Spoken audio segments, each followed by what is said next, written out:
রব্বুল আলামিন কোরআনুল কারীমের মধ্যে বললেন, ইন্না নাহনু নাযালনা যিকরা ওয়া ইন্না লাহু লাহাফিজুন। আল্লাহ পাক বলেন, কোরআনকে আমি নাজিল করেছি, আর এই কোরআনুল কারীমকে হেফাজত করব আমি আল্লাহ।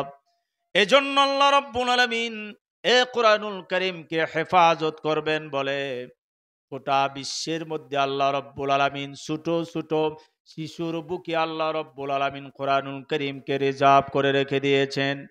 এজন্য এই মাদ্রাসায় কোরআনে কারীমের তেলাওয়াত গুলি হচ্ছে এজন্য যে কোনো না কোনো জিম্মাদার আল্লাহ রব্বুল আলামিন বানায় দিবেন, কিয়ামত পর্যন্ত কোরআনুল কারীমকে হেফাজত করবেন। এজন্য আজ থেকে 200 বছর আগে ব্রিটিশ খেদাও আন্দোলনে কোরআনের কপিকে পড়ে দেওয়ার জন্য চক্রান্ত করা হয়েছিল। দেখা গেল ওই সময়ে ওই ভারতবর্ষে এমন কোনো গাছ ছিল না যেখানে একজন আলেম, একজন হাফিজে কোরআনের লাশ গাছের সাথে ঝোলানো বাকি ছিল।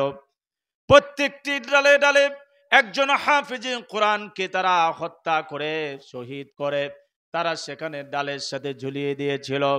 এমনি করে পাঞ্জাবে কোনো একটা গাছ বাকি ছিল না যেখানে তাদের লাশগুলা ঝোলানো ছিল না।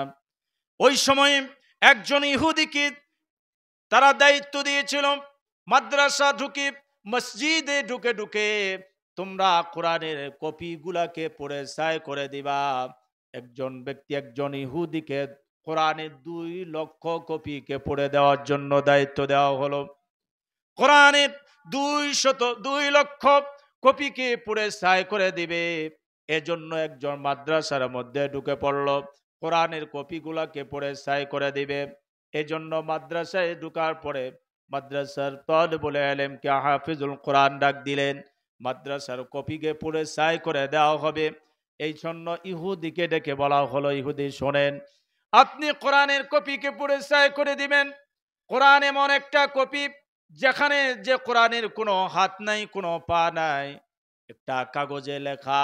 এই কোরআনের কপিকে আপনি পড়ে ছাই করে দিলেও কোনো কেউ নিষেধ করবে না, কোরআন আপনাকে বারণ করবে না, কারণ এই কোরআনের কোনো প্রাণ নেই।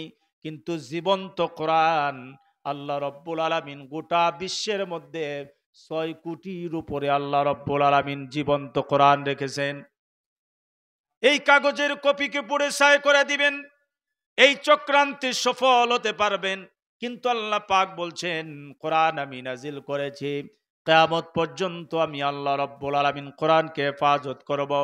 এজন্য দায়িত্ব পেয়েছ 2 লক্ষ কোরআনের কপিকে পড়ে ছাই করে দিবে। দেখো এখানে বসো, 8 বছরের একটা বালককে সামনে নিয়ে আসলো, আসার পরে বলা হলো তুমি কোরআনে কারিমে তেলাওয়াত শুরু করে দাও। ছেলেটা সূরাতুল ফাতিহা থেকে তেলাওয়াত শুরু করলো, সূরাতুল বাকারা